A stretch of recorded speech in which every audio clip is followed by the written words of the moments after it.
that move and then moves it through? No, that puts it up on the screen. Okay. And then to move it through, you can just do the arrows or the down screen. Okay. Right. So long as you guys are sitting down. Oh, it's whatever you do is better. These people do it really good.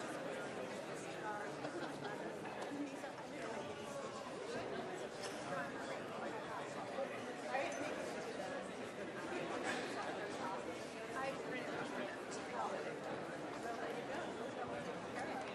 Hi there. I'm fine, how are you? We'll put it back. For her.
Now we're going to move to Committee of the Whole. We have 4 items in front of us today. Our first presentation is going to be by FCS Group on General Fund Forecast and the sustainability strategies associated with addressing and adopting our level of service, also called LOS.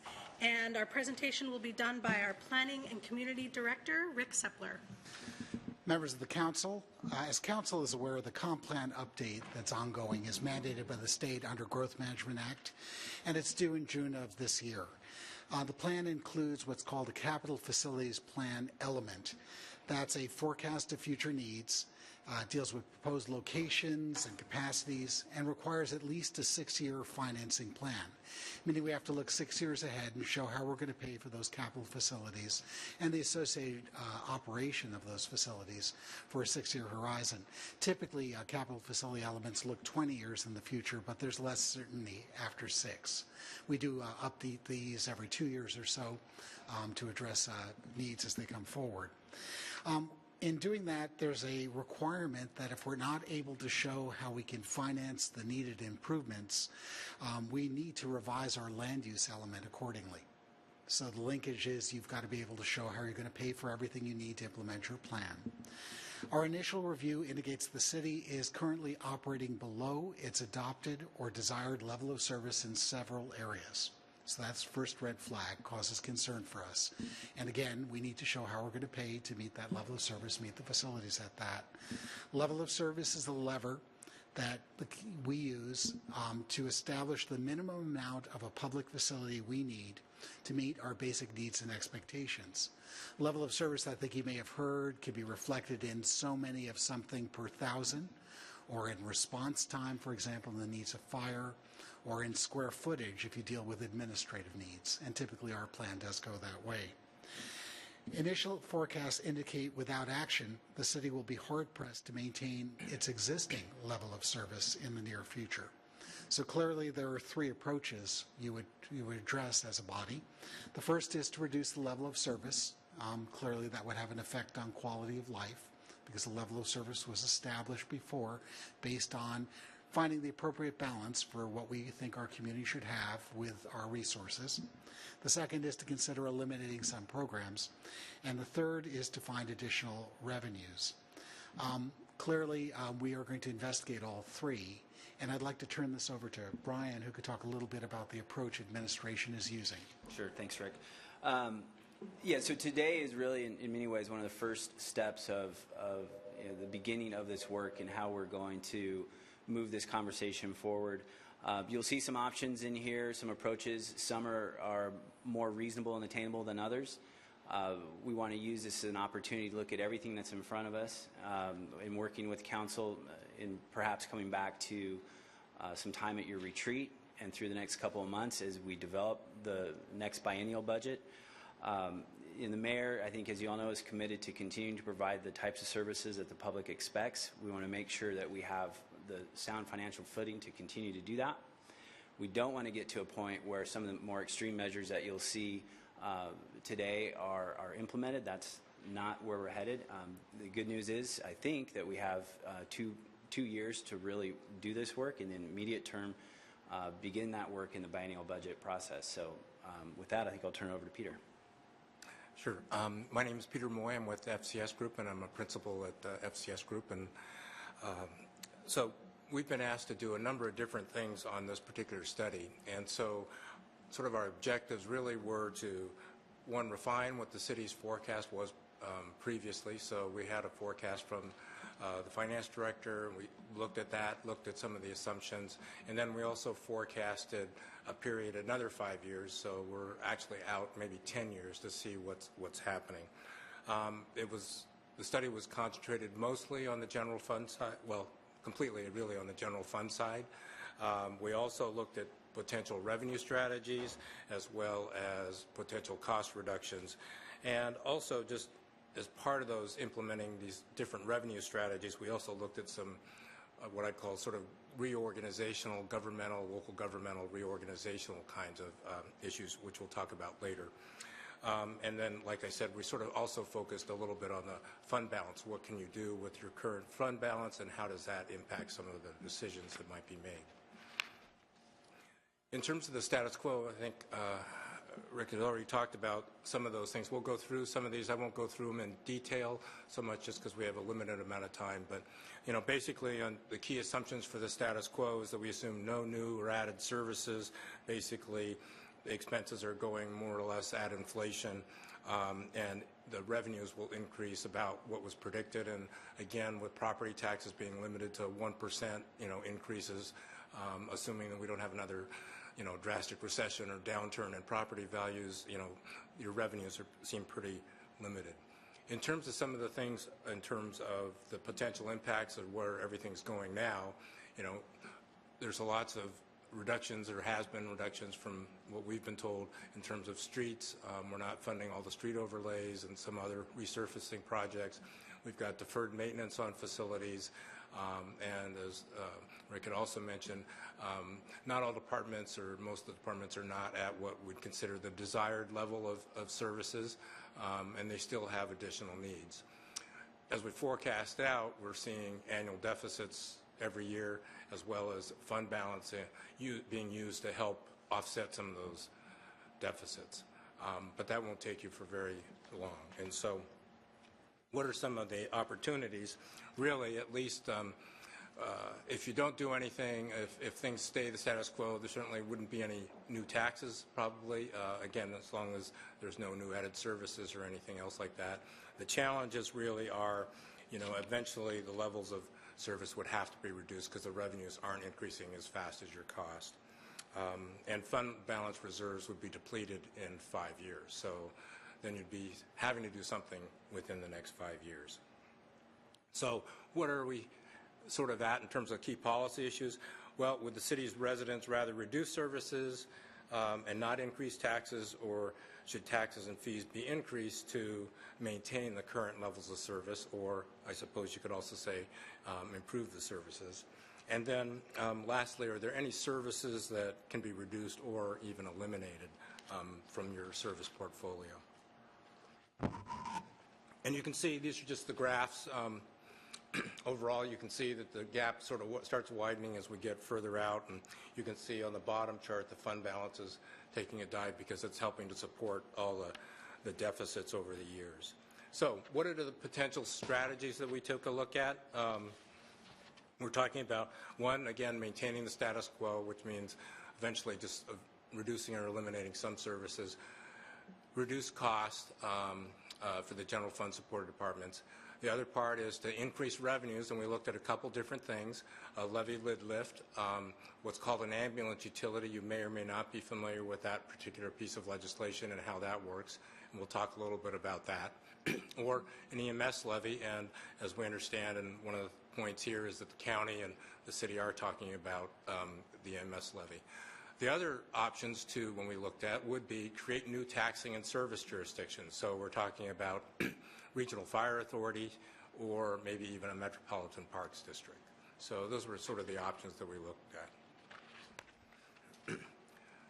at. We had a lot of different forecast assumptions. I won't go through all of them, but basically we're talking again about inflation, cost inflation, where we got those, which are basically coming from the forecast council at the state levels, who puts out their forecast for inflation up until at least 2019, and then we started taking some averages. We also assumed some of the key points is that you'd still have the Greenways levy would be renewed, as well as the affordable housing levy, so that has a certain impact on your tax capacity. The other part would be one we looked at in terms of the 12% sort of fund balance reserve target that's been a goal for the city. So you're a little bit above that now, but as you can see in some of the alternatives, you'll be below that. Any questions so far? So we'll go back and talk about what happens in terms of budget reductions. Sure. So you said the assumption is, with all the stuff that you're giving us, that a future Greenways levy passes as well as another housing levy? Yes. Okay. I mean, yeah. I mean, that, again, I don't know, but that's what we've sort of anticipated since you have those their existing levies now, and I know that the Greenways levy has been talked about going forward, and so we just included that to be conservative. So if we talk about budget reductions,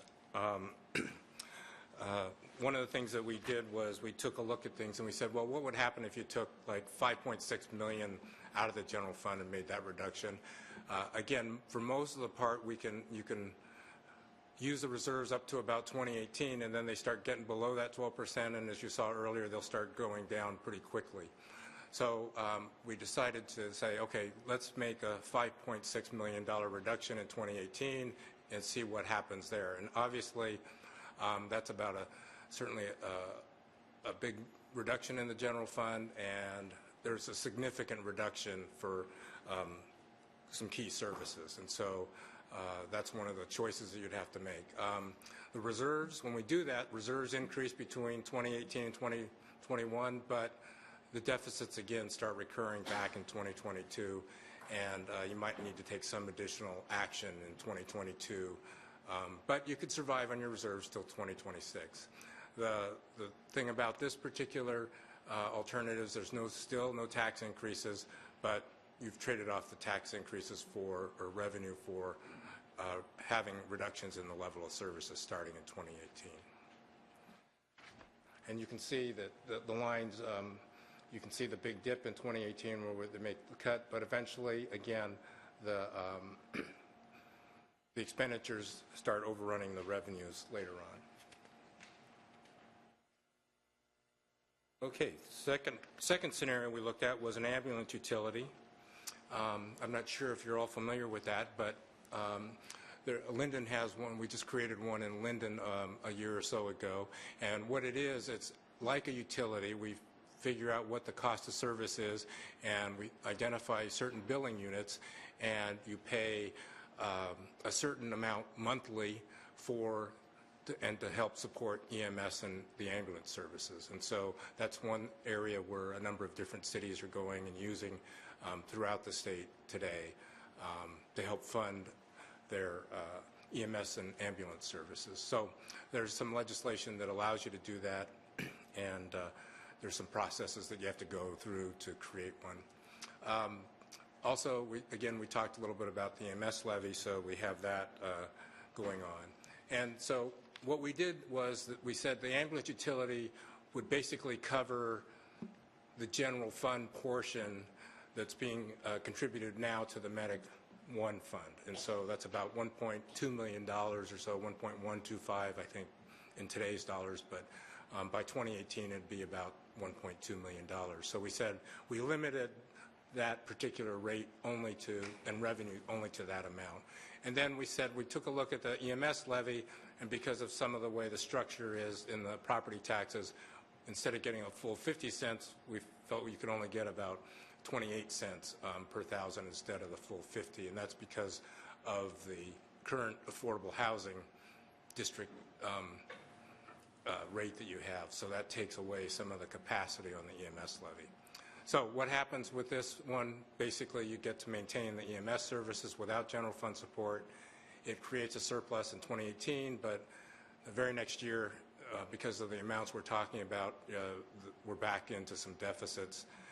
And again, people would have to take some action in 2019. It does save about $3.8 million in 2018, and then it would allow the reserves until, really, as you can see later, till 2025, but they'll be depleted by then. So if you take a look in terms of some of the opportunities and challenges, again, the ambulance fee, utility fee doesn't really affect your levy capacity. Medic One wouldn't require then any general fund support, and you'd still be able to maintain the EMS services. And any savings that you had obviously could be used for something else that needed general fund support. The other part would be is that when you do the ambulance utility fee, that actually city residents, assuming there's no offset in taxes, would end up paying more taxes or fees for the ambulance utility rate. Same thing on an EMS levy, and then some other kinds of things too. But what we found was if you cut and take away that $3 million plus, it's still not enough to make the budget sustainable. So given all the other things, even if we do these things, it doesn't work out quite yet. And so you can see again, we still have that gap farther out in the future. You know, we can go till 2020, and you can see that this fund balance starts going down, but you'll be below your 12% target as, again, it'll start going down. So anyway, that gives you some sort of idea about that. One alternative, again, would be to increase the utility rates and get a little bit more revenue from that. Okay, the next one is a permanent levy lid lift. And again, what we thought would be, again, we'd say starting in 2020, you'd do a 6-year, like you do now, excess levy, but it becomes a permanent lid lift at the end of 6 years. And so that has to be in the legislation or the proposition when it gets voted on. And so instead of having the certain amount of money going in on your property tax for those 6 years, after that 6 years, if you don't renew it, then it sort of goes back to where it would have been had you not done the special excess levy. Whereas on a permanent levy lift, at the end of the 6 years, it stays at that, whatever that level is. And so if it, that usually means then it'll start going back down again as the economy picks up and property values increase and you get back to the 1%. It allows you, again, to keep the existing level of services. You still have the budgets balanced from 20 for at least 5 years, but again, deficits start occurring in 2026. Fund balance reserves stay about 10%, and it reduces your levy capacity. That's the other thing too, because you're increasing the property tax levy. And again, it's basically a tax increase for things, but at least all the residents and the property owners can vote on it. So if we look at some of the other, if you can look at this, it works out again pretty good. With the lead lift, you're able to sort of, you can see that the fund balance reserves can sort of stay static as we go through after 2019 and 2020, and we sort of designed it at least so it would, that's the way it would work out. So you can see that it's one potential solution. The next scenario is a regional fire authority, and I'm sure you've been talking about that, but again, just to go over some briefly things about what you would need to do to create a regional fire authority is that you have to establish a planning committee consisting of 3 elected officials from each jurisdiction. We're assuming that the fire authority would be in conjunction with District 8.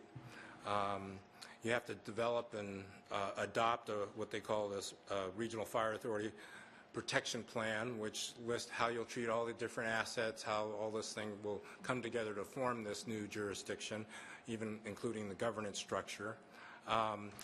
In this case, the revenue sources, generally they are either property tax and or a fire benefit charge. Each jurisdiction has to approve sending the plan to the ballot, and then a majority of votes needed.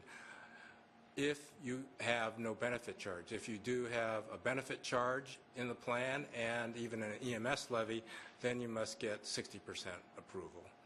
And based on where you are in terms of your property tax levies, it looks like that you'd have to form an RFA, you'd have to do the dollar property tax levy plus the benefit charge. So you'd have to have probably 60% vote to pass this thing.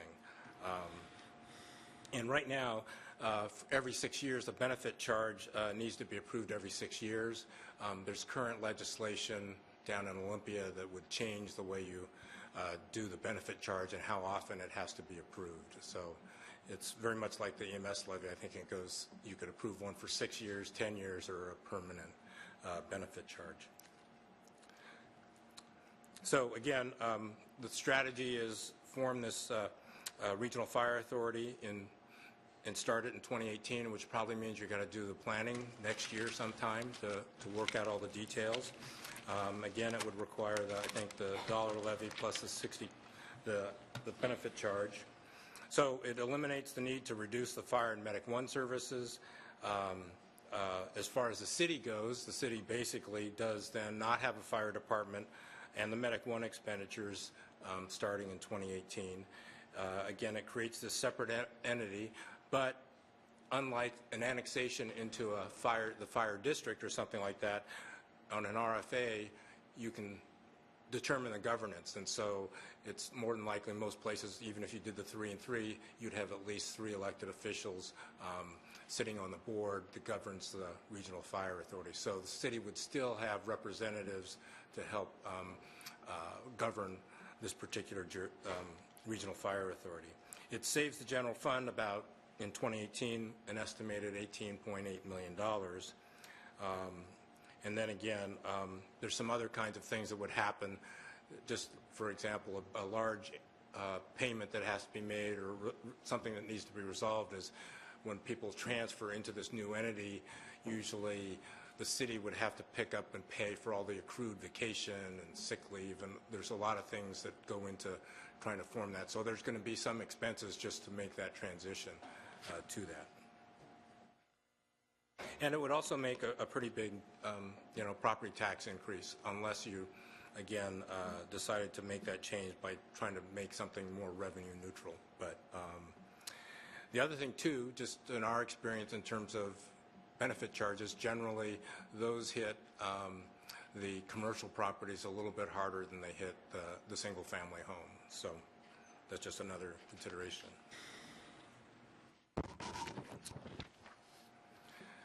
Okay, I think we've gone pretty much over these particular things in terms of the scenarios and the opportunities. Again, it does add what we figure maybe an additional $15 million annually available for other uses. So that's a thought. And then here, let me just show you the graph, and you can see the general fund goes way down again. Of course, it's, you're talking about some sort of $18 million or so that you don't have to fund, and the fund balance reserves pretty much stay pretty close together. The last option we looked at was the Metropolitan Parks District. Again, I think you might be somewhat familiar with this, but basically it's setting up aside a separate parks district. It has its own taxing capacity of 50 cents and 25 cents per thousand. The Board of Commissioners can be established. If you make it within just the city, then basically the city council can act as the parks board. One of the things that we also looked at was in terms of the assumptions. Again, the Greenways levy continues. The district is only formed within the city boundaries, and because the tax amount doesn't generate all the money you currently spend, we still said, well, the general fund would still contribute money to the district of somewhere around $1.1 million that it would need to still fund if it wanted to keep the district having the same level of services. Again, over the period of time, we're talking about probably saving, potential impacts about saving of $7 million. Increases reserves, and again, you'll be able to look at that shortly. And the fund balance stays above 12%. So again, if you take a look at once we get to the charts. If we look at the opportunities, again, you have a separate funding source that still, again, allows city oversight. It allows the city to build its reserves, and it does, again, make some additional general fund available for other things. The other issue is when you do this, again, just like the Regional Fire Authority, it does sort of limit your excess levy capacity. Again, if you voted this in, it would increase the property taxes. And even though it increases the property taxes, the general fund would still need to make some contributions to support the same level of service. And so let me go there. So you can see again, actually that works out pretty well in terms of the revenues and expenditures over time. And so again, that's a potential alternative for you. So what does all this mean? Well, all it says is really, and I think as people have discussed, you need to take some action in the near future to either start reducing costs or start increasing revenues. The nice thing about some of the things and some of the alternatives that we've identified, realistically, the voters can determine whether they should increase the property taxes and keep the existing level of services or have the city reduce the services. So on the Regional Fire Authority, the Metropolitan Parks district, the voters have to vote on that. Same with an excess levy. They have to vote on those kinds of things and those strategies. And we know that if you just eliminate a $5.6 billion in the budget, that doesn't really take care of the problem in the long run. It does for a while till 2022, which is still a while away, but some of the other strategies seem like they have better options in terms of the future, in terms of making sure your expenditures are sustainable within the revenues that you have. And we also know that if you do a limited ambulance utility with an EMS levy, at least the rate we talked about, again, it doesn't generate enough revenue just to offset the future deficits, so you'd have to do other things. And again, like I said, the three most effective strategies look like they're the permanent levy lid lift, an RFA, or the Metropolitan Parks District. So that's really my presentation. If you have any questions, I'm happy to answer them. Mr. Moy, I do have a question. In this analysis, did you guys look at things that we have right now that have high operation costs that are not paying for themselves, suggestions, or is this something that we as the city now proceed to do, or was there any analysis like that? No, we didn't do any, I guess you'd sort of say cost effectiveness or benefit, performance review of any of the departments. We didn't do that. So we basically have some of the numbers there and assuming the same staffing levels, but we didn't look at how efficient any of the departments were operating. Or the programs. Or the programs, okay. Yeah. Councilmember Murphy, and then Councilmember Lillquist and Borneman. That was just going to basically be my question is, were these the biggest bang for the buck ideas, or were there any other comparable things that we could do that we should be taking a look at? But I think you fundamentally... These were sort of the big things to do. I mean, there are things like in your financial policies, are all your, and I can tell you we do lots of, and we've done them here before, in terms of building and planning fees. Are your fees at the level you want them to be? Are they full cost recovery? Most places that we go, say planning fees are generally never full cost, and so you've got to spend general fund on that. Again, you can look at parks fees and determine are those at the levels that you want. And there's also a lot of different considerations in looking at a lot of different fees, whether it's policy development in terms of parks things, as should adult fees subsidize youth fees, or at what level do you want that subsidy to be that the general fund's going to put in. And that goes with just like planning, how much do you want the development community to play versus you offsetting some of that. So just really quickly too, could you be so kind as to help our community understand what FCS does? Oh, okay. Our firm is we do have different lines of business. We are basically a finance and management consulting firm based out of Redmond. We also have an office down in the Portland area. Our primary line of business is doing utility rates and other things, and you've probably seen, not myself here, but others from my firm who have gone over your water, stormwater, sewer utility rates, and that's a main part of our business. Actually, my part of the business is anything that's not utility oriented, generally speaking. So we do all sorts of user fees. We do regional fire authorities, whether those are of cost benefit to the city. We look at sort of contracting. We look at different alternatives for that. We do, like I said, we do the ambulance utility fees. We finished one a year or so ago over in Linden. And we do just about any types of user fees. We do cost allocation plans, a number of things. So anything that really does and involves general government, that's sort of my practice. And so I've got lots of different experiences in terms of things. We've looked at jail fees. We've looked at, just about everything, internal service fund fees, all sorts of things like that. So thank you. Councilmember Lillquist. Thanks, Pinky. Mr. Moy, thank you very, very much for this presentation. In my opinion, this is the single most conversation the city should have this year and each and every year. This is the fundamental question. I think in your PowerPoint you said, would the city's residents rather reduce services and not increase taxes, or should taxes and fees be increased to maintain current levels of service?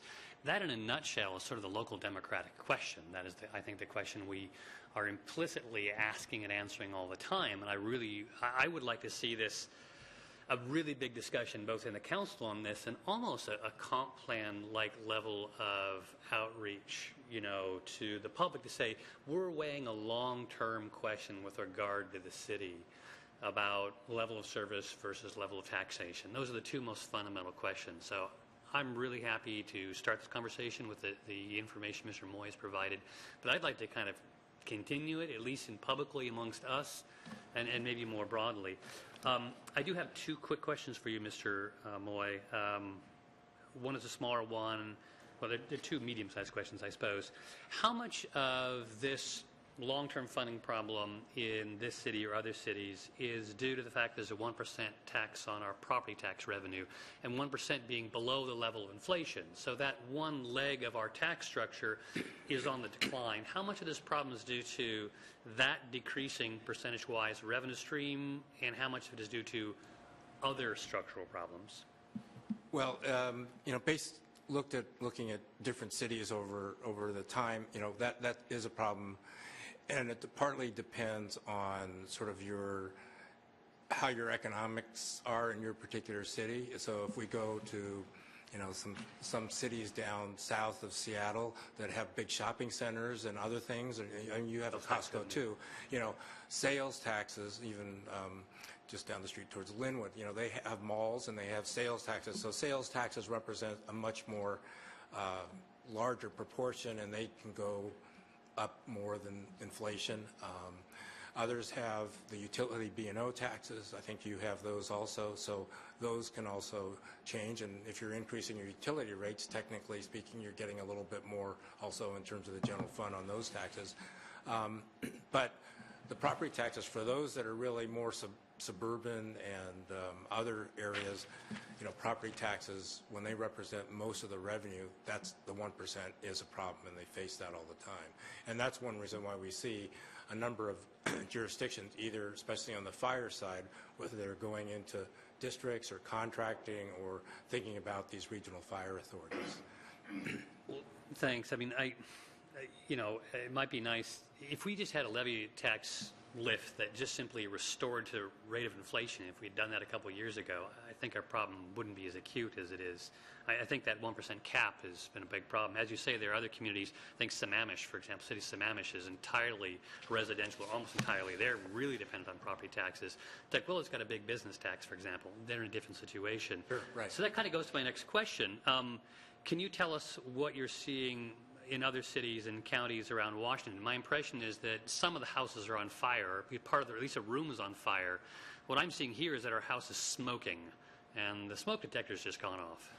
Well, I think, like I said, every community is a little bit different. The one thing that we are doing quite a bit of these days we're looking at a lot of different fees, and so that's come back, and part of it's the development community.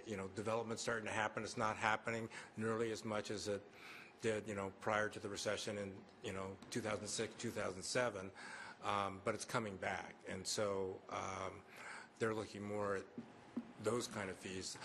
Some are still making some cuts. Others aren't really having a problem. So they've been able to do that. Mercer Island is a good example. They've had a lot of development that happened. The one thing that I would say that's always key is whenever there's surpluses, that you don't pour those surpluses back into the next year on operating expenses, but save them and use them only for one-time kinds of projects or things like that, because it's the operating, when you add services and you add things like operating expenses, those are the things that over time are going to keep on increasing. So it's not a very good question. I don't know that I answered it totally, but everybody, like I said, everybody's a little bit unique in terms of how they're things, but we haven't run into things. People are actually doing pretty well. We're not hearing so much of the drastic cuts that we did years ago. Some people are still facing some issues with reductions and things like that, but the budget problems are not nearly as bad as they were, 3 years ago, 4 years ago. Thanks. Councilmember Horniman? Yeah. Then Helmut. When you're talking about scenario 2, the ambulance utility, you mentioned using this to about to reduce the general fund support for EMS. Under our current EMS proposal that we're currently working at developing, we're looking at trying to roll in the cities and counties' general fund portions into that. So if that was the case and passed, this ambulance utility, would that be looking at just paying then for the BLS services? Or, well, because what we're currently looking at is getting rid of that general fund subsidy through the right, and the levy. The way you're structured and the way many other jurisdictions are structured, they have two funds. They have what they call, whether it's an ambulance or medic fund, one fund, and a general fund, and they say the general fund is supporting fire suppression, and we have this ambulance. Well, right. When you look at the ratio of those costs, basically the medic one or the ambulance fund is basically what they can afford to put in that fund. So it's usually like maybe 50-50, I'd say, in each fund for the whole fire department. Well, when we do cost of service, it's usually, and I'm sure it's the same here, is that 80% of the calls are EMS calls. So some of those costs that are funded by the general fund, which might be funding engine companies and other kinds of things, those engine companies are going out as the first responder, whether it's on an EMS call, whether it's BLS transport or somebody's going out there to do that. And so part of that staffing still might be partly funded by general fund until you do this cost of service study. But what we find is that oftentimes it's budgeted 50-50, but in reality it's more like 60-70 should be in the ambulance fund, and the other part is really fire suppression. But you need a certain amount of fire suppression anyway, so it's a hard trade-off, but that's what happens with the ambulance utility. Yeah.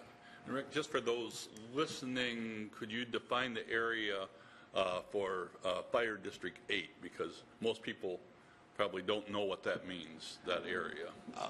Actually, okay. I would let... Yeah. I think it is the, what's it, northwest corner of the city limits? The westerly portion. Yeah, western portion. Yeah, just for those listening, when they hear consolidation of those, what that means. Okay. Yeah, so I think it is the sort of the northwestern portion of the city. Well, I know where it is, but yeah. Councilmember Hammond? Thank you. Thank you, Mr. White, for your presentation. I just wanted to clarify a couple points here. Does your graph on page 18 reflect the maximum levy rate of $1.50 per thousand of assessed value for the Regional Fire Authority? It does reflect the full $1, yes. And then we're assuming the other part would be funded by the benefit charge. Okay. And that would be about equivalent of about 46% of the budget would be from the benefit charge. Can you expand on what the benefit charge is, or what the functionality of that is? It's a calculation that actually we don't do benefit charges, but I can tell you what it involves. Usually fire flow.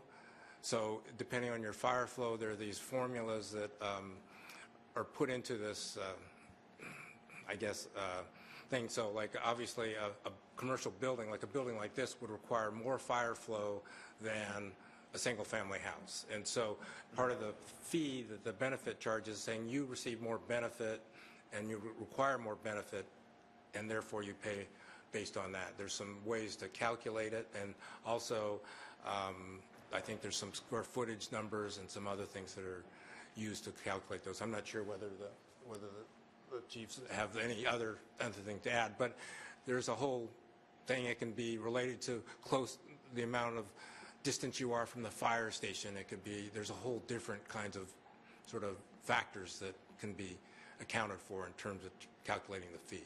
Okay. And then just a follow-up question to Councilmember Borneman. So the fourth bullet point on page 15 says that each jurisdiction must approve sending the plan to the ballot. Presumably each jurisdiction must approve the ballot measure for it to succeed. Is that correct? Yeah, the total has to be, I think, above that. And so I'm trying to understand where would those jurisdictions be? Would they fall within the area defined by District 8, or how does that work? Well, it's usually, if you combine the city with District 8, the new RFA would cover the city and District 8's boundaries. So voters that live within District 8 would need to approve this? Yes. All right. Thank you. Councilmember Knutson, then Barker. I like Councilmember Lillquist. I'm very happy this is coming forward. Getting ahead of this is the smart, prudent thing to do. I have a question on the Metropolitan Parks District. When you talk about that, you're talking about citywide, because we do have a portion of our community now that has their own. I'm sure you're aware of that. Right. We talked to the assessor about that, and he wasn't quite sure how that would work in terms of would that mean that you could only go to the boundary of where that district is, or if they're not at the full amount, could you end up overlapping and them paying additional amounts? So there's some legal questions in terms of what it would be. In theory, you could establish a district that would just go up to the other district and charge whatever you did. Can you give me an example of some of the cities that have it? Seattle just did it.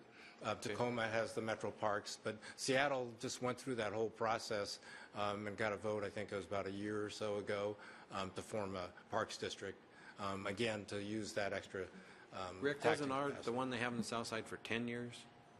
And we're on, what, 5 or 6 years by now, I think, something like that? I can't remember. Leslie might know. So that's one of those questions that would have to get answered if that was something you wanted to pursue a little further. Councilmember Barker. So I just have more questions about your assumptions whenever you came up with these. And one specific is in one of the boards that I serve on, they were having a discussion. A financial advisor there was saying how we seem to be on about an 8-year cycle of moving toward recession and then coming back out. The assumption I thought I heard you say is assuming we don't have another recession.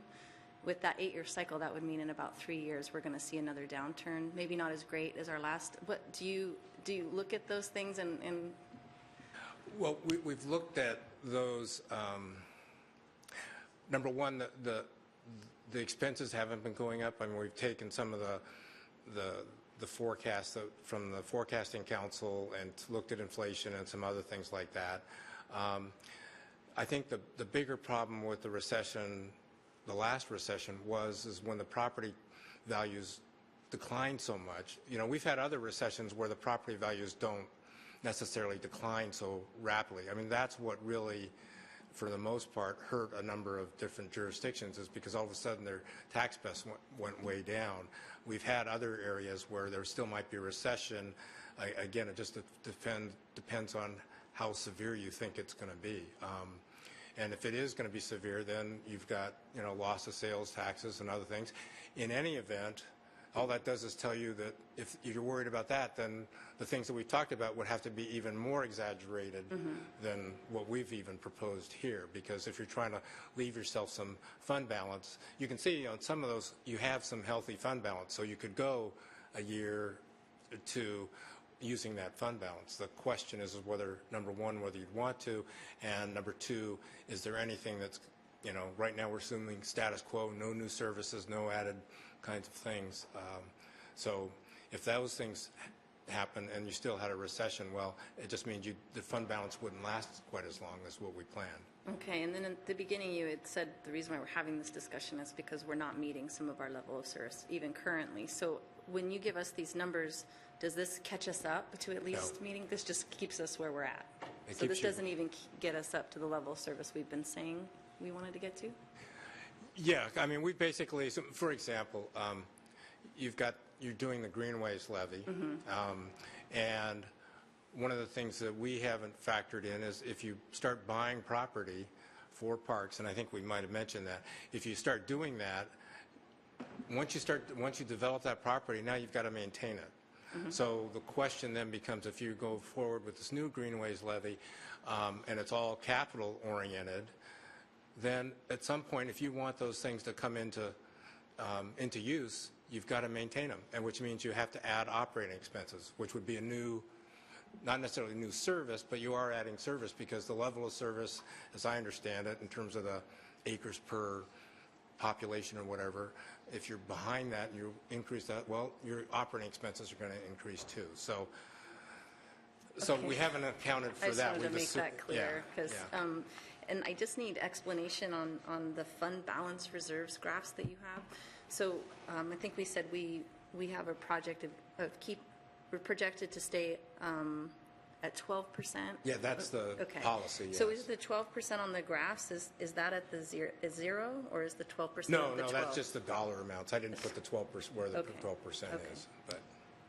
If I might, the 12% is a conservative number. There are some who advocate for a higher number, but it's very important for our financial assessment, our bond rating, to maintain that level. So those who might say, well, just dip lower and have a lower reserve are difficult. What I could suggest is that we take this matter from staff's perspective very seriously, but we'd like to bring a series of alternatives for you to consider and strategies, acknowledging that it's very early in the discussion. Peter brings a great resource, certainly on the side of additional revenue and how that might play out in fees. Clearly, there also is discussion to be had on reducing level of service strategically, as well as review some of the programs that are available. There is no one magic bullet to address this issue, but we believe it was prudent to bring it forward, and clearly it's timely to have that discussion now. Councilmember Lillquist. Thanks, Pinky. Well, you mentioned Greenway, so I'll make a comment on that and then go to my question for the administration, actually. One of the reasons I moved to become the Parks Chairman is I'm very interested in reforming our level of service for the parks, but also is interested in the Greenways levy. Myself and some other council members have spoken in favor of a modest reduction, actually, in the Greenways levy rate and a shift in the Greenways levy to more maintenance and development. So we don't keep acquiring property we cannot provide to the public, we cannot develop and offer as a park, that we need to shift to developing the parklands we have and maintaining and turning them into actual parkland for the public, rather than just acquiring land we can't develop. So that little small piece, I think, has already been looked at a little bit and is under reform. Even if we do make those reforms, I think it's not going to affect the overall picture. My question really to administration, when this mayor administration came in, one of the things that she reacted negatively against is the siloization of our funds and the difficulty it was to manage the city given the financial barriers. Some of these actually help set up or even strengthen some of those silos and barriers. So does the administration now have kind of a different opinion on that, or the administration is still like undecided? We need to talk about it first, because it would be better in terms of financial flexibility for the administration if we increase the general fund portion, which would allow the flexibility for the city administration to respond to budget needs without having to worry about barriers. Is there any thinking on that yet, or is that still too new? No, it's a good question, Michael, and I think what I would say is, with respect to the RFA and the Metropolitan Parks District to some degree, that those remove that you almost remove those considerations from the general fund. So in a way, they're not competing for those general fund dollars that are left remaining. So I suppose you could say that's, maybe increasing the silo, but it removes that sort of inherent tension or inherent competition, if you will, between the various general fund departments. Does that? Yeah, in-house silo is difficult. If you make it totally out of house, then the silo problem kind of goes away. It kind of answers its own question in a way. Rick, thank you for talking a little bit about next steps. I think it would be prudent of us to look at everything, and everything should be on the table in regards to where we're hurting with our level of service, but also if there's things the city does not need to operate anymore. Like recently we closed Clean and Green, which was beloved, but there are other options for citizens. So I just was curious what our next steps will be, how we are going to evaluate and take a look at all the programs that we want to evaluate, and whether or not it is prudent for us to be running them or not. Well, I think the request then is to move this discussion to the council retreat, which I'm not certain when that exact day is, but we would like to, I think what the administration would like to do is to use this as a foray into that conversation and really build upon what we've heard today, looking at how the budget will be developed over the next few months in anticipation of that first Monday in October when we present it. Thank you very much for that report, Mr. Moy. Oh, you have something else, Councilmember? Yeah, the retreat is, I think, a little over 2 months away, and I don't think I want to wait that long. I think my request would be an equivalent sort of briefing that actually talks about how we currently define our levels of service. I would view that as just an informational briefing that, again, is preparatory to the retreat. That's the other half of the equation. I think that'd be a good step. So when we get to the retreat, we have both halves. Yeah, I think that's a fine suggestion, Michael. And I think if Rick agrees, what we'll do is work on a timeline the next few council meetings when we can bring items back. Great. That's great, and we do have 90 minutes set aside in our retreat for that, so we can have an extensive conversation. Councilmember Barker, and then we will need to move on. Okay, yeah, so that was my suggestion. I know we had several things on the retreat, but I wonder if this shouldn't be a longer discussion, so that might be something we want to have a talk about. The other is that because it is such a big deal and we do need to get in front of this, more like a comp plant deal, and when we talk about participatory budgeting ideas like using community, that could we, I think it's unusual to have BTV 10 tape the retreats, but I wonder if this wouldn't be an unusual case. I think that maybe we could maybe take a moment later and talk to Peter and discuss all of that instead of trying to figure that out of this. It is challenging enough to get everyone at a retreat and an allotted time, so I will say that, and all in one place, so maybe we could kind of take that conversation a little further, a little later.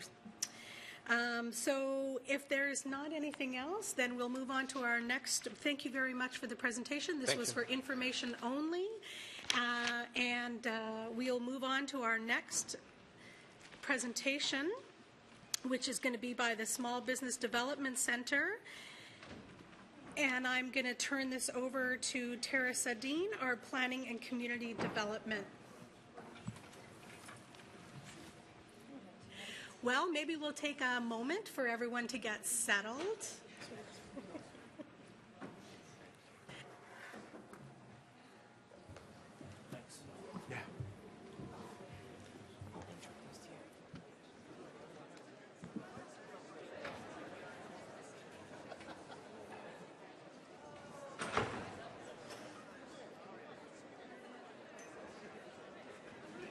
We ready? Let's go ahead and start. Okay, good afternoon. Tara Sundin, Community and Economic Development Manager. I'm here to introduce CJ Seitz. She's the director of the Small Business Development Center at Western Washington University. We have had a very long partnership. The City of Bellingham has funded this agency to provide direct services to our business community for a couple of decades, I believe. I'm not exactly sure how long. Really good, solid partnership, and I'm going to turn it over to CJ. Thank you, Tara. Good afternoon, council members. Thank you for having me today. Like she said, I'm CJ. I'm the director of the Small Business Development Center. And today my primary purpose is to talk about our activities and outcomes for 2015. I'll provide a little bit of background about the organization for those of you who might want a refresher, and then I'm talk to you a little bit about Bellingham specifically.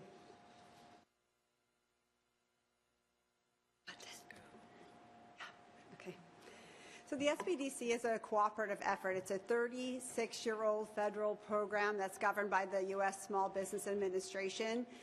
Washington State University is our lead agency in the state, and it's in Spokane.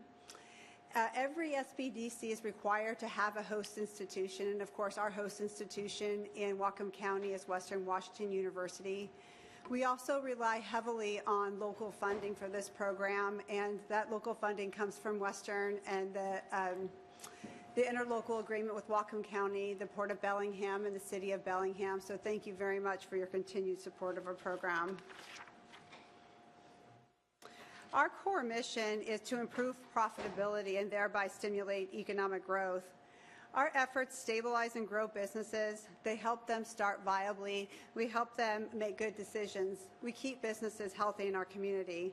We do this by providing confidential, face-to-face, customized, and objective business advising, focusing on specific needs at no cost to our clients. And here's our team members here. We have colleagues Eric Grimstead and Deborah Lee. They're also certified business advisors.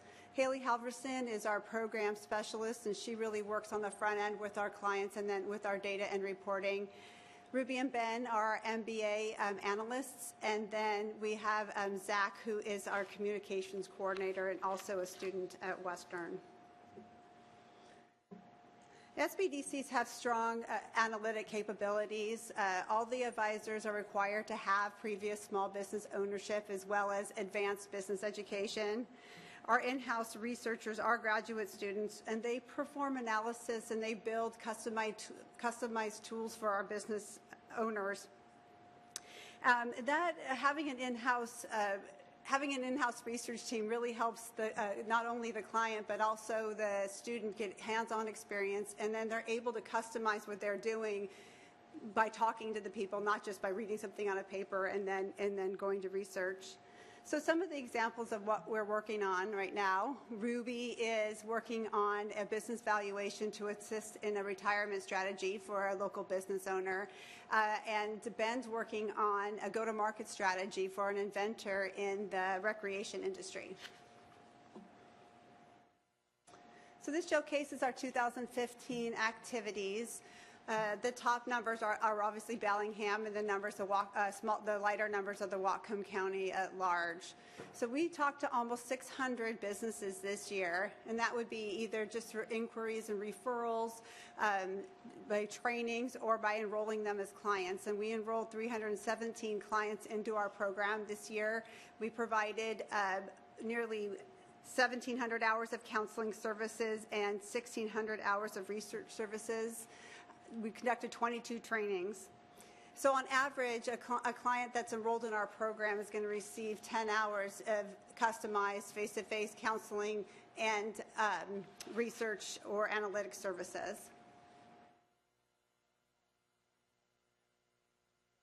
When a client comes in, they state their needs, so why they're there, and these are the top needs of our clients this year. The lime green bar on top there is 2015, and you'll notice on the bottom on managing a business, it's really askew, and that's because in 2015 we acquired a new database, and that field was not previously there. But this information does reveal some interesting trends for us, and one of them that we're excited about is one on the top, the buy-sell.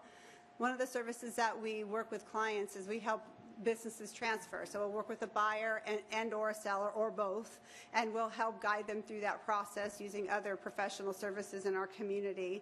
And that's something we really want folks to know that we're doing, because nationally we're seeing a trend of baby boomers retiring and just shutting their doors and leaving their businesses. And we really want good, viable businesses to stay in our community and work with people to keep those businesses here and find new owners. And then also, the other trend we're looking at is the startup assistance. We're seeing a little bit less of our time going into startup assistance because we're working with other agencies to work with people who aren't ready to really talk about a business. They might have an idea, we call early concept, but the idea isn't really formulated into a business yet.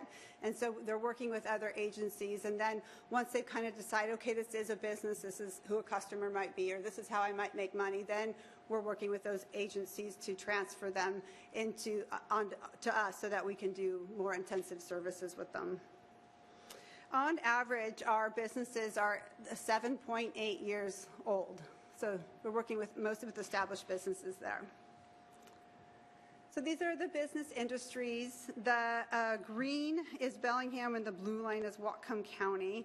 And as you can see, the service establishments really lead the majority of our clients, followed by manufacturing. And Bellingham has the largest manufacturing clients for us, and professional and technicals right behind there. We're seeing more technology services, and we're excited about that. So how do we know this work is successful? Well, the SBA, the federal government, they look really at two measures, and these measures are jobs created or jobs retained and capital formation. And capital formation could be debt, or equity infusion. And so keep in mind that all of this data has to be client verified. Clients actually have to sign off and say, yes, the SBDC was a major contributor in helping this happen for my business. So in 2015, we were reported 121 jobs created or retained and $5.1 million in new capital investment. And then our client profile, gross sales, we have about 50% of our clients reporting their gross sales to us, and we're working on getting our database a little bit more full of that information. So about 50% of our clients represent $144 million of gross sales. Total jobs is just over 3,000. We helped over 14 businesses. We helped 14 businesses get started last year. 10 of them were in Bellingham. And you'll see the industries that up there. Of course, it's all confidential. We can't tell all the stories about these businesses, but we can tell you that $3.6 million in capital formation was dedicated in Bellingham. Another way that we measure how well we're doing is that we have a survey that's independent with Mississippi State University, Dr. Chrisman, and he does a survey of SBDC clients that have received over 5 hours of service, and he finds that on the average, this is for Washington State, excuse me, on the average, SBDC clients see a 10.5% in sales increase compared with all Washington businesses at 5.4% increase. And for change of employment, SBDC clients had a change of employment of 11.7% versus the rest of Washington State businesses at 2.8%. So when we look at every local dollar that's spent on this program, we're seeing a $22 return on investment when we measure against capital formation. So of course, success can't always be measured in the numbers, and here's a few clients that have given us permission to tell their stories, and that we've worked with each of these this year. So this is the end of my presentation, and if there's any questions at all, I would love to answer them for you. Councilmember Murphy. I just want to say how highly supportive I am of the Small Business Development Center. I've worked with SBDCs in the past, and one of the things that I love is that there's always so much outreach that can be done to the business community. So I hope everybody in our business community understands this organization has services that can help with so many varying issues or points of interest. And I also really want to encourage women and minorities to definitely access these services, because we want more women and minority-owned business in our community. Absolutely. Thank you. Councilmember Lillquist. Thanks, Pinky. So, CJ, I kind of have a almost philosophical question for you. I was listening to an economist on a podcast recently, and he was talking about how we often turn towards government for prosperity and we expect the private sector to provide justice when reason would suggest it's the opposite way. That was a great quote. I do think that most of our prosperity comes from businesses, not from government. So the question is, do you feel like you're more in the private sector, or do you feel like you're a public sector entity? We are a public sector entity. Is that what you're asking? We are fully supported by federal dollars and local dollars. If that's what is that what you're asking? Sure, I guess what I'm asking, so it sounds like you're really blurring that line, and my quote kind of thinks of them as separate. You're really working with the private sector. These are private sector clients. So this is something the government does for prosperity. Absolutely. You know, well, right. So we're supporting the small business community, and I can say that I feel like a lot of our clients would not be accessing these or have this quality of services if we didn't have this available. Thanks. Yeah. Councilmember Howell. Thank you, CJ, for your presentation. I just wanted to mention that most of the businesses in Bellingham, the overwhelming majority, are small businesses, and to have an asset like this in the community is just amazing. So thank you for the work that you do, and thank you and your team for the work that you do. Yeah. This was for information only. Thank you very much for the work you do in your presentation. Thank you, CJ. We're going to move on to our next item today, an emergency ordinance to create an electronic home detention program and provide establishment of eligibility standards and authorize a subsidy for cost to participate in the program. And our presentation will be done by Peter Raffato. Yeah, thank you. Peter Raffato, City Attorney's Office. So this is in follow-up to an agenda item that we had, I believe, back on January 26th. when we talked about a contract with Friendship Diversion Services. What we're asking for today is for council to approve an emergency ordinance establishing the program. As an emergency ordinance, it will need 5 votes, 5 affirmative votes for approval. To give you a sense of where we are at the moment, the contract with Friendship Diversion has been executed.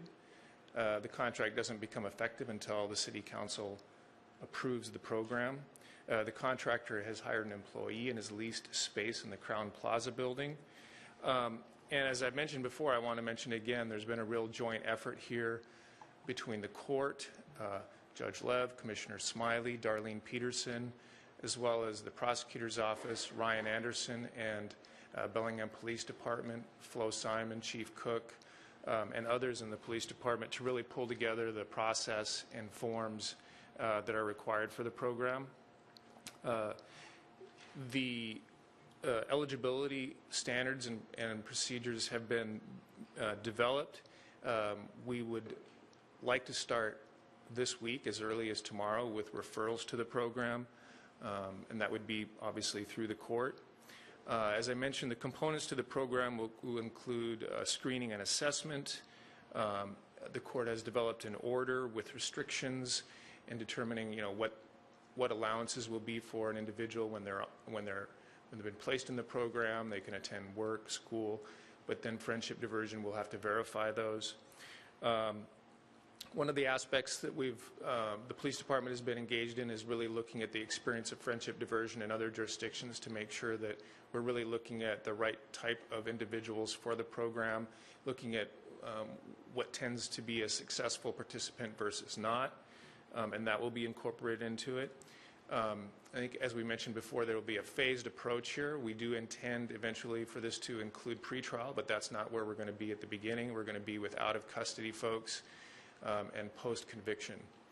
The context and the reason this is an emergency ordinance, we've had several communications from the Sheriff's Office requesting that Bellingham really minimize its jail use. And in those communications, there's an indication that booking restrictions would be in place if that cannot be achieved, or at least those would be considered. And lastly, just to summarize the ordinance, it includes an authorization for the program, a provision for establishing the eligibility standards, which have been developed by the court primarily, as well as an authorization for the city to subsidize costs so that participants who would not be able to afford it can participate in the program. I believe you have in front of you a revised ordinance, and I'd just like to go through that. At least I have one revision to the ordinance, and there may be others, but this incorporates some from Councilmember Lillquist as well as myself. But the first one is sort of a technical matter. It's the first one at the beginning of Section 1. It really takes that emergency declaration and puts it in the body of the ordinance. It's in the last whereas clause, but under our charter, that has to be a finding in one of the operative sections of the ordinance. And with that, I can answer questions.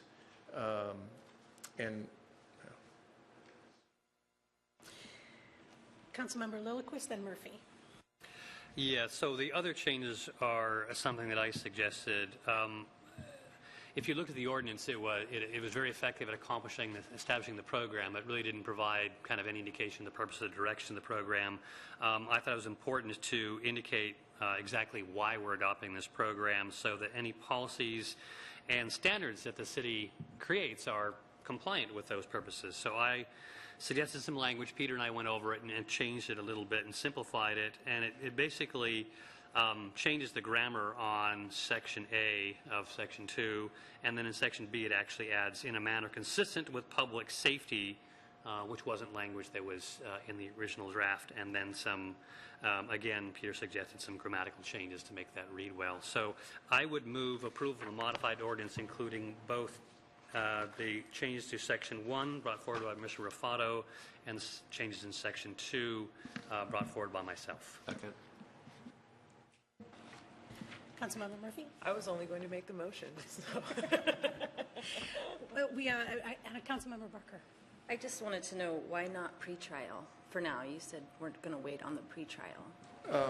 The pretrial involves some logistics. It involves getting our contractor into the jail to do the intake process and do the bracelets. And we've done this on a fairly quick basis, and we think it's important to get this first phase going before we move to that second phase.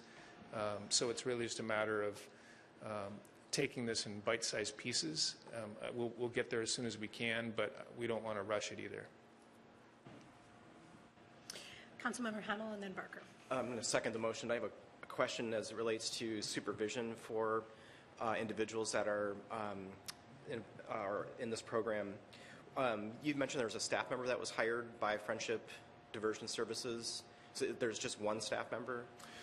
Yeah, and just to back up a little bit, Bellingham will be the supervising agency, so the state law sort of sets this out. There's the monitoring agency and the supervising agency. The city of Bellingham, through the court, will be the supervising agency, but the monitoring agency is Friendship Diversion, who essentially subcontracts through their equipment and a monitoring agency in Utah, the monitoring service. But they will have an individual located here in Bellingham for purposes of intake, as well as they're sort of a middle person between the monitoring agency in Utah and the reports that go to the court for if there are violations of the program, or basically notify the court, yes, this person has undergone intake, and yes, this person has completed their time on electronic home detention. So now that will ultimately depend on the caseload. I think we heard, and you may have been present for that, Councilmember Hamel, that the standard caseload for one person from Friendship Diversion is 20 cases. At this point, I think one employee is sufficient. I don't even know if that person will be a full-time employee at this point, but yeah, that's sort of how it's structured. Councilmember Barker. So we just had discussions on having to cut programs, possibly. So I'm just interested, since we're talking about putting a new program in, and we know that it'll probably be a cost savings, and it hopefully will decrease the amount of recidivism. Are we going to be, we know how much it costs to have somebody in jail, so if somebody's removed, are we going to be keeping track of that money saved? And then is that going to be supporting this program and others, or what are we doing with that? Yes, any subsidy by this program will be paid out of the same budget as the jail budget. And to give you a sense, first of all, it's not anticipated that everyone in the program will be subsidized by the city. If an individual can, under the guidelines, pay for it, they will be required to pay for it. The threshold is that we're establishing by contract with Friendship Diversion is 125% of the federal poverty guidelines. If you fall below that, then you will be eligible for the subsidy. But everyone else will be required to pay the $50 hookup fee and the $14.50 per day. There's some other different charges for a scram bracelet and whatnot, but that's the basic picture on that. If we are subsidizing a participant, the cost comparison would be $98 per day in the jail versus, hookup fee aside, $14.50 a day Okay. on the program. And we're going to be, I would assume we're going to be keeping track of that so we can look back and see savings, because that was one of the top things we talked about if Yes. we were going to institute a program. Thank you. Okay, everyone else? Thank you for bringing this forward, Peter. I think it's pretty amazing that we've been saying we're going to look for jail alternatives, and we found one, and we're implementing it ASAP. So it's really awesome that everyone has been able to collaborate on this and make it happen. And with that, we have a motion in front of us, and it is second. And all those in favor, please say aye. Aye. Opposed? Motion carries 7-0.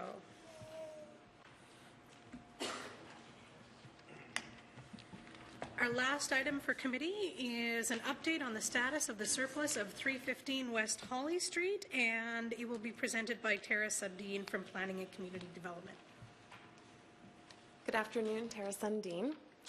I'm just here to give you a little information update on the Army Street site, located really at 315 Holly. We were planning on having a hearing tonight, and we aren't having a hearing.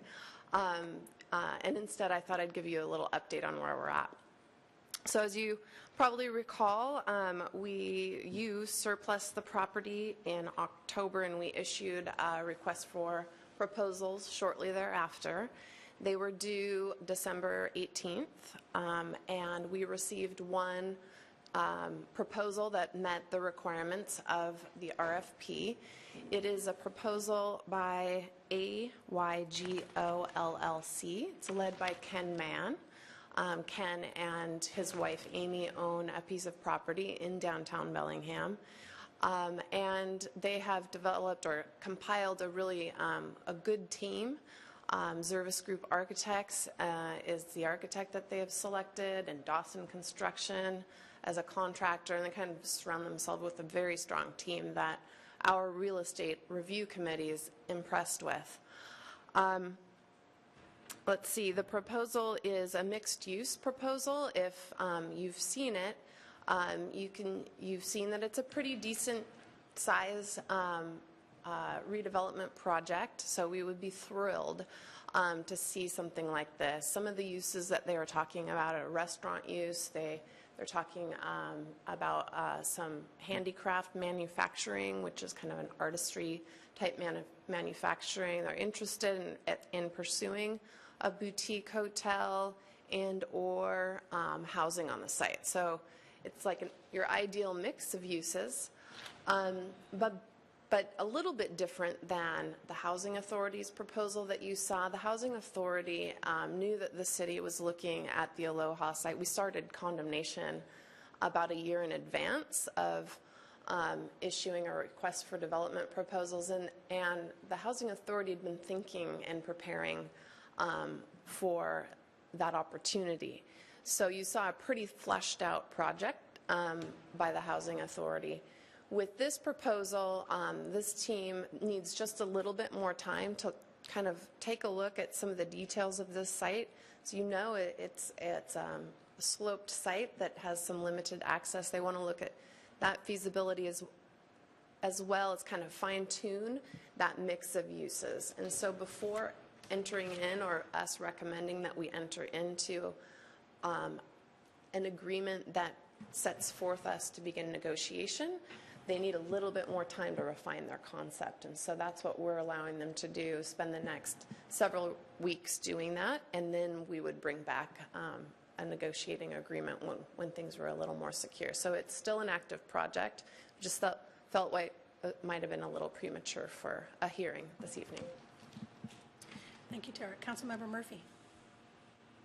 Well, I'm excited about the potential of this, absolutely. The only thing I'm disappointed with is that we only had one applicant, or one valid applicant. So my hope is that for these redevelopment projects as they're going forward, that the developers, the architects, everybody will have more positive experiences as they work with our city, so we can possibly get more applicants for our different projects, so we can have choices of what we want out of the development. Councilmember Lillquist. That's a really good comment, Roxanne. I had a similar reaction. I think this is a really good project, the sort of project I'd like to see. But if we're not yet ready to enter into an exclusive negotiating agreement, is there any window if some second party would come in now with an equally good proposal? Is there a window, or is that window closed when the request for proposals went out and closed? I doubt there is another person, but if there is, let's listen. I haven't really talked about this with Amy, but I guess until we entered into an exclusive negotiating agreement, the city can always accept. We decided to issue an RFP and go through a selection process. People can approach us at any time. Is that right, Peter? Yeah. Okay. Thanks. Anything else? This is for information only. Thank you very much, Tara. We have one set of minutes to approve, the committee meetings for February 8th. Move approval. Second. Any discussion? No? All those in favor, please say aye. Aye. Aye. Opposed?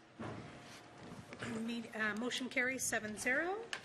Old or new business? I just wanted to announce a couple of things. The City Council retreat has been scheduled for April 16th from 10 to 3 at Woodstock Farms. It is attended by the council, the mayor, and some department heads, and this is open to public. Anyone else? Old or new business? What time? 10 to 3 at Woodstock Farms on April 16th. Yes, I have one item. I want to make a motion to take item 1 of the consent agenda out for the discussion tonight and vote on it separately. Second. And my reasoning is, I've talked about this before, but the biggest reason is not because I'm sitting in Jack's old chair. I just want to make everybody clear of that. So I want to discuss it tonight. So. Okay, a motion's in front of us, all and been seconded. All those in favor, please say aye. Aye. Opposed? Motion carries 7-0. Councilmember Parker. I'm using my new card here because I just heard that we're going to be at Woodstock Farm, which is a huge accessibility issue for people that travel by bus that want to attend. So I'm just concerned of our venue choice. When do we talk about that? I can tell you, Councilmember Barker, that finding a location has been very challenging. We've gone through many renditions of time, places, etc. So unfortunately, we can't make everything. I mean, it is a public park, so it is open to people, but it has 2 parking spaces. Has 8 parking spaces. More than 2. And you can. It is accessible to the public. So we did just know that it is very challenging to get a time, a place scheduled for everyone. So just know that we have tried multiple options, and this is where we're at This right now. might be where having it televised might be necessary, or Well, at it'll least be push it audio. over. There'll be tapes in it. Okay. Councilmember Yeah, Borneman. I just want to say, too, over the years, of all the years I've been on the council, and Jean's been on the council, we've had very few people from the public that ever decide to come to our retreat. Just, so. Pretty small. And we've had it at Woodstock Farms numerous times. We've never had a problem with this. Anyone else on any comments on that? Anything? No? Okay. Anyone else? Old or new business? No? All right. With that, we are going to adjourn till this evening. We got executive session. Oh, I'm so sorry. We have an executive session, which will take about 10 minutes, and we are discussing a potential litigation claim 2016-06. It will be approximately 10 minutes, and I will return at 3:25 to adjourn. Thank you.